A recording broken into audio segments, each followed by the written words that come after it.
français facile, l'UTS c'est un impôt d'État, c'est-à-dire c'est un impôt dont les recettes sont destinées à la caisse de l'État.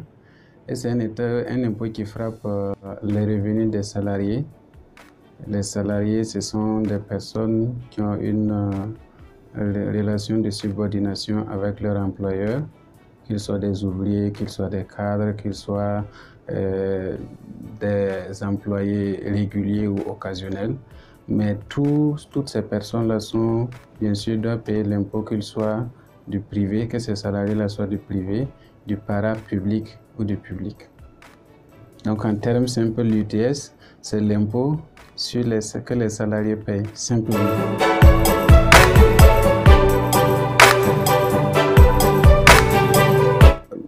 Il faut dire que depuis la loi des finances 2016 pour l'exécution 2017, ça existait déjà. C'est-à-dire la loi, comme peut-être que je ne l'ai pas dit, mais l'UTS est régi par les articles 105 à 119 et les articles 760 à 762 du Code général des impôts. Et justement, dans le Code général des impôts, depuis la loi des finances 2016 pour l'exécution 2017, pour le Code général des impôts, notamment la loi 058, il était prévu en tout cas que les primes, les gratifications, tous les revenus des salariés, que ce soit les gratifications, les primes, les salaires, tout ce qui est revenu pour les salariés soit frappé par l'UTS, bien sûr sous réserve des exonérations partielles et totales que la loi accorde, notamment l'article 106.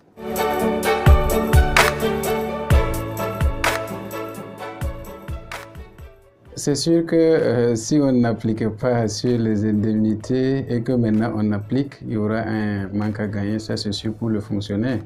Maintenant, il faut peut-être relativiser en fonction maintenant des catégories de salariés, je veux dire des catégories de fonctionnaires, et en fonction également des indemnités que ces salariés-là ont. Vous savez, au niveau des fonctionnaires, ils ont deux types d'indemnités principalement. Ce sont les indemnités de logement et ce sont les indemnités de fonction. Les indemnités de fonction, il y en a plusieurs. Il y a les indemnités d'astreinte, il y a les indemnités spécifiques, les indemnités de responsabilité financière, il y a les indemnités de vestimentaire. Tout ça font partie des indemnités de fonction. Donc, ce sont ces indemnités-là qui, selon la loi et la modification avec la loi de finances 2020 qui rehausse les seuils.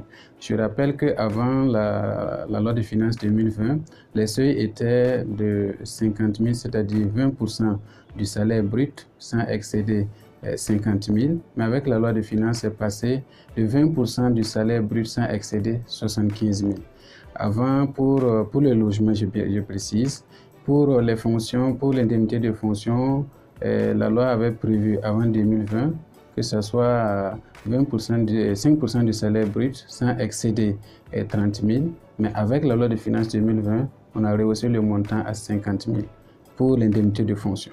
Et maintenant, pour l'indemnité de transport, c'était 5% du salaire brut sans excéder 20 000. Maintenant, avec la loi de finances 2020, on l'a rehaussé à 30 000. Mais je l'ai dit plus haut, les fonctionnaires n'ont que deux types d'indemnités qui sont concernées par la loi de finances. Il s'agit des indemnités de logement et les indemnités de fonction. Donc, c'est sûr que les fonctionnaires vont ressentir. En tout cas, chacun à son niveau a déjà essayé l'exercice. En tout cas, pour ce qui est de nous, des agents des impôts, chacun a essayé de faire l'exercice. Et bon, c'est sûr qu'il y a une perte, en tout cas, un manque à gagner, je vais dire.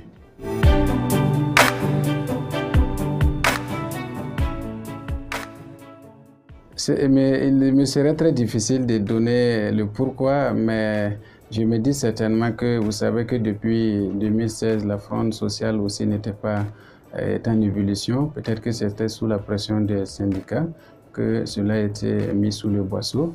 Maintenant, je ne sais pas si c'est la raison qui fait que ça n'a pas été appliqué. En tout cas, je suis un technicien qui constate que au niveau du Code général des impôts que j'ai ici, c'était prévu depuis 2017.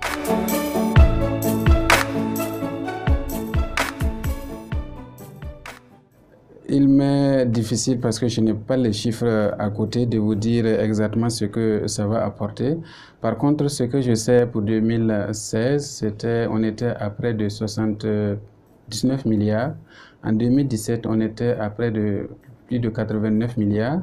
En 2018, on était à plus de 101 milliards.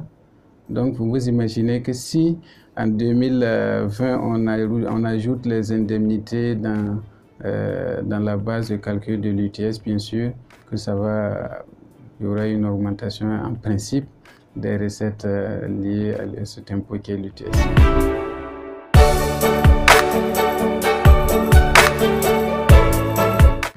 Ça, c'est une bonne question, mais une question assez piège quand même. Oui, bon, c'est sûr que, vous savez, pour certains, en tout cas pour ceux qui disent que l'État, c'est l'État qui a employé ses agents.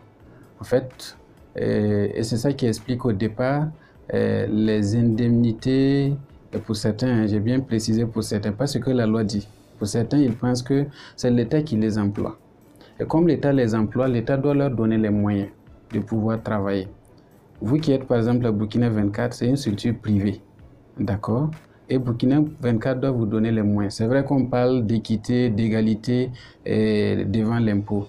Mais d'aucuns pensent que du fait que c'est l'État qui a employé ces agents, l'État ne doit pas encore imposer ses agents comme si il imposait tout le monde, même si bien sûr les autres aussi en font partie du Burkina.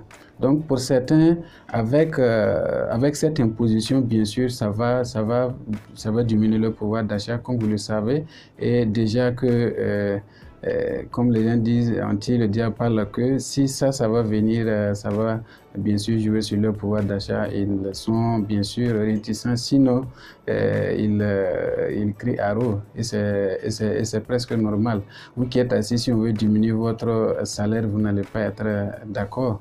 Voilà, ça ne veut pas dire que vous avez un truc, quelque chose que vous avez fait de particulier qui n'est pas bien, mais que peut-être c'est dans la recherche des solutions. Et aussi, on sait aussi ce que l'impôt apporte à notre pays.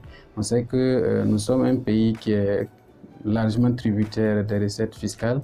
Donc aussi, on est en train de rechercher des niches fiscales, ce que nous aimons dire, c'est-à-dire là où on peut prélever l'impôt. Voilà. Mais les syndicats aussi disent qu'il y a beaucoup de niches fiscales. Il ne faut pas forcément tout le temps revenir chez le entre griffes pauvre fonctionnaire pour prélever tout le temps les recettes. Donc c'est peut-être ce qui peut expliquer la réticence, sinon la colère de certains. Et aussi, vous voyez que bon, avec toutes les réformes qu'on avait engagées, on avait dit que bon, ça allait aboutir peut-être à une augmentation de salaire pour beaucoup, mais les gens n'ont pas vu ça venir. Donc ça fait que tout ça l'un dans l'autre, les gens ne sont pas assez prêts en tout cas pour la plupart, pour ce que nous observons.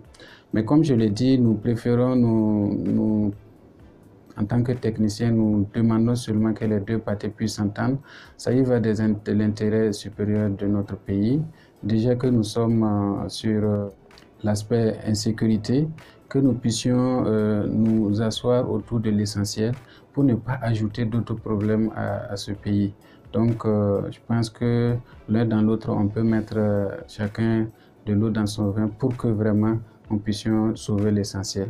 Donc nous prions que les deux parties puissent s'entendre. Ça, c'est tout ce que nous pouvons demander. Sinon, notre travail, c'est d'expliquer la loi fiscale, ce que c'est que la loi fiscale.